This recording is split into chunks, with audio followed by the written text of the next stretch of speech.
We have this hostility to the external world because of the superstition, the myth, the absolutely unfounded theory that you yourself exist only inside your skin. Now, I want to propose another idea altogether. Billions of years ago, you were a big bang. Now you're a complicated human being. But so we define ourselves as being only that.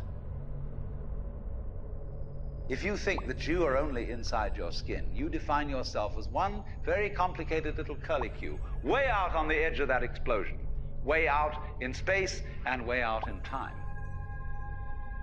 And then we cut ourselves off and don't feel that we're still the Big Bang.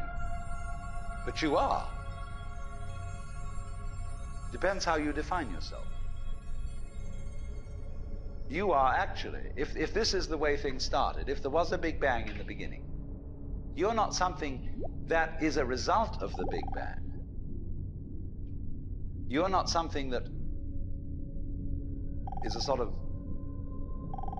puppet on the end of the process. You are still the process.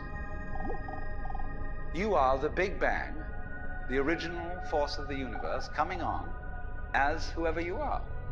See, when I meet you, I see not just what you define yourself as, Mr. So-and-so, Miss So-and-so, Mrs. So-and-so. I see every one of you as the primordial energy of the universe coming on at me in this particular way. I know I'm that too. But we've learned to define ourselves as separate from it.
I'm not gonna lie, that frightened me a little bit.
What I would call a kind of a basic problem we've got to go through first is to understand that there are no such things as things. That is to say, separate things. That is only a way of talking. If you can understand this, you're going to have no further problems. I once asked a group of high school children, what do you mean by a thing? And first of all, they gave me all sorts of synonyms. They said it's an object, which is simply another word for a thing. It doesn't tell you anything about what you mean by a thing. And finally, a very smart girl who was in the group said a thing is a noun. And she was quite right. A noun isn't a part of nature, it's a part of speech. There are no nouns in the physical world. There are no separate things in the physical world either. See, the physical world is wiggly. The clouds, mountains, trees, people are all wiggly. And only when human beings get working at things, they build buildings in straight lines and try and make out that the world isn't really wiggly. But here are we sitting in this room all built on straight lines, but each one of us is as wiggly as all get out.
Where?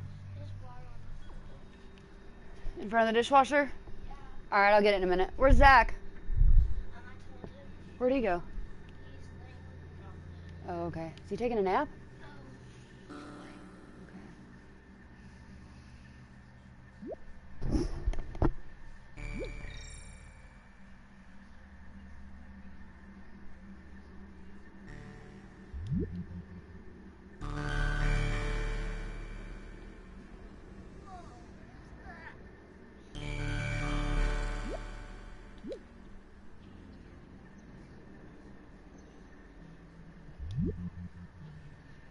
Okay.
Now then,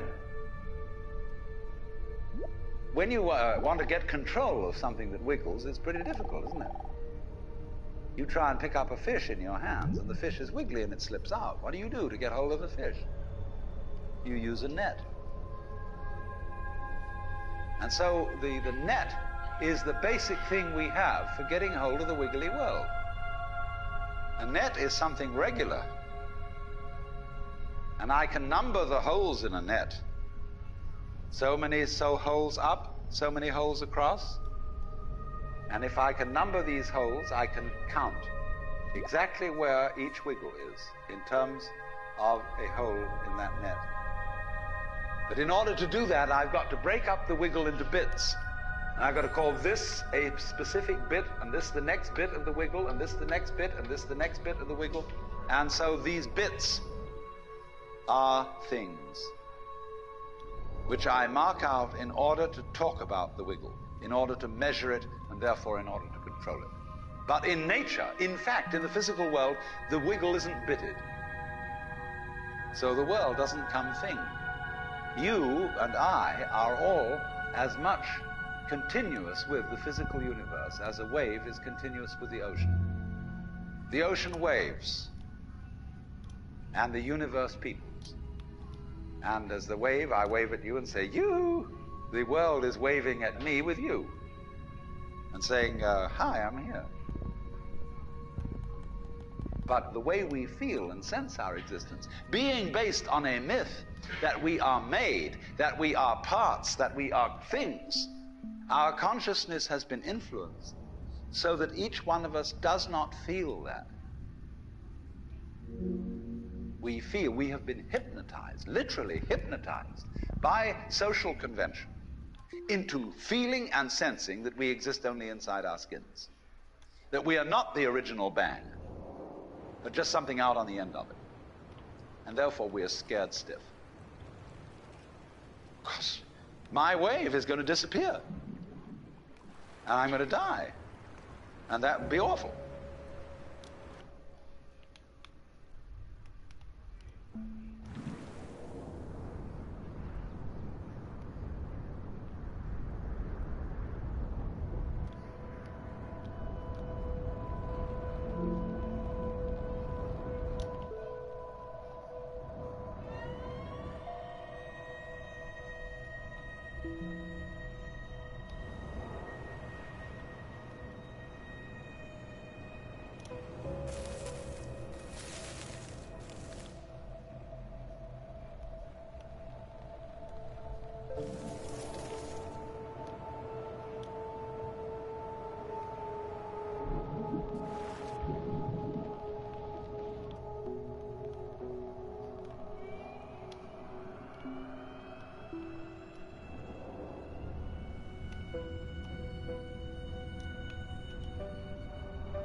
You are a fluke. You are a separate event. And you run from the maternity ward to the crematorium, and that's it, baby. Now, why does anybody think that way? There's no reason to, because it isn't even scientific. It's just a myth. And it's invented by people who wanted to feel a certain way. They want to play a certain game. Camus said there is only really one serious philosophical question, which is whether or not to commit suicide. Should you or not commit suicide? This is a good question. Why go on? And you only go on if the game is worth the candle. Now, the universe has been going on for an incredible long time. And so, really, a satisfactory theory of the universe has to be one that's worth betting on. That's seems to me, absolutely elementary common sense. If you make a theory of the universe which isn't worth betting on, why bother? Just commit suicide. But if you want to go on playing the game, you've got to have an optimal theory for playing the game.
If there is any such thing at all as intelligence and love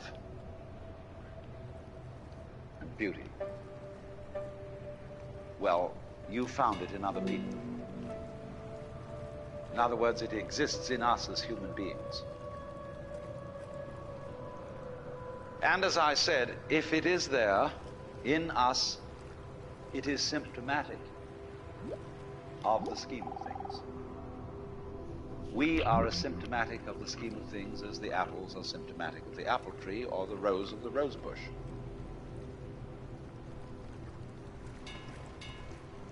The earth is not a big rock infested with living organisms, any more than your skeleton is bones infested with cells. The Earth is geological, yes, but this geological entity grows people. And our existence on the Earth is a symptom of the solar system and its balances, as much as the solar system in turn is a symptom of our galaxy. And our galaxy in its turn is a symptom of the whole company of galaxies. Goodness only knows what that's in.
When, as a scientist, you describe the behavior of a living organism, you try to say what a person does. It's the only way in which you can describe what a person is. Describe what they do. Then you find out that in making this description, you cannot confine yourself to what happens inside the skin. In other words, you can't talk about a person walking unless you start describing the floor. Because when I walk, I don't just dangle my legs in empty space. I move in relationship to a room. And so in order to describe what I'm doing when I'm walking, I have to describe the room. I have to describe the territory. So in describing my talking at the moment, I can't describe this just as a thing in itself, because I'm talking to you. And so what I'm doing at the moment is not completely described unless your being here is described also.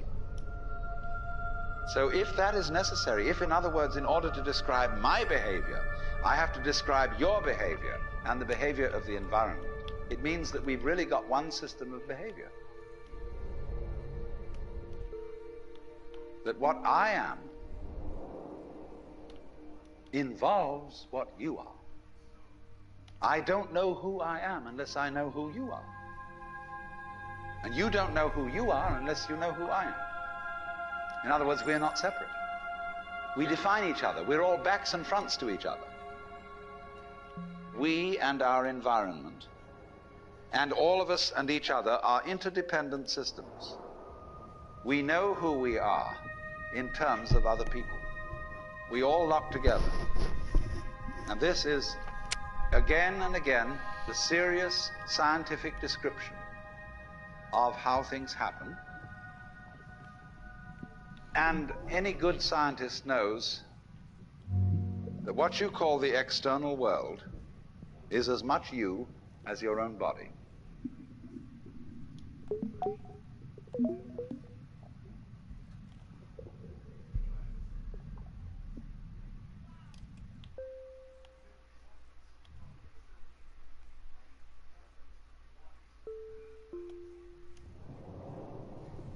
Hey, kitty.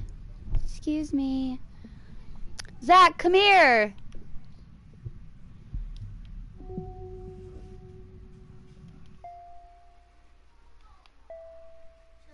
Huh? Oh, crap. Okay, that's okay.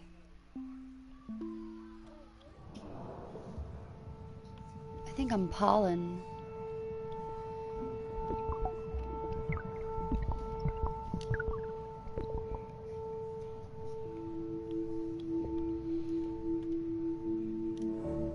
Plant matter.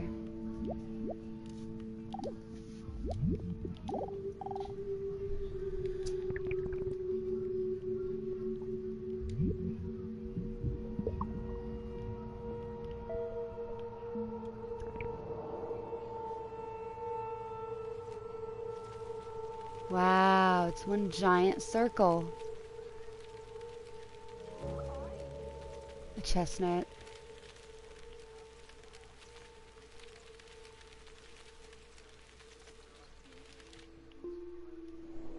I'm a feather.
Squiggle, squiggle, squiggle. Squiggle, squiggle, squiggle.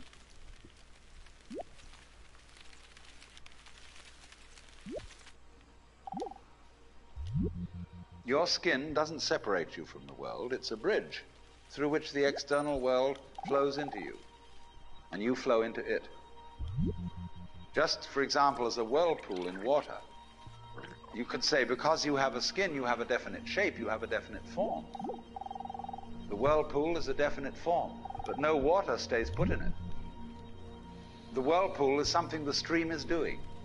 And exactly the same way, the whole universe is doing each one of us. And I see you today, and I recognize you tomorrow, just as I would recognize a whirlpool in a stream. Maybe? I don't know. Onion? I'd say, oh yes, I've seen Am that I an whirlpool onion? before. It's just near so-and-so's house on the edge of the river, and it's always there. So in the same way, when I meet you tomorrow, I recognize you. You're the same whirlpool you were yesterday. But you're moving. The whole world is moving through you. All the cosmic rays, all the food you're eating, the stream of steaks and milk and eggs and everything is just flowing right through you. When you're wiggling the same way, the world is wiggling, the stream is wiggling you. But the problem is, you see, we haven't been taught to feel that way. The myths underlying our culture and underlying our common sense have not taught us to feel identical with the universe, but only parts of it, only in it, only confronting it, aliens. And we are, I think, quite urgently in need of coming to feel that we are the eternal universe, each one of us. Otherwise, we're going to go out of our heads. We're going to commit suicide, collectively, courtesy of H-bombs.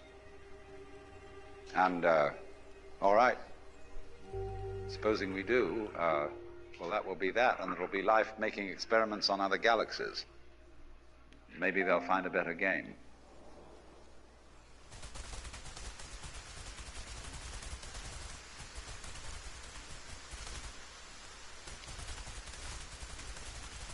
Oh my god. This is ridiculous.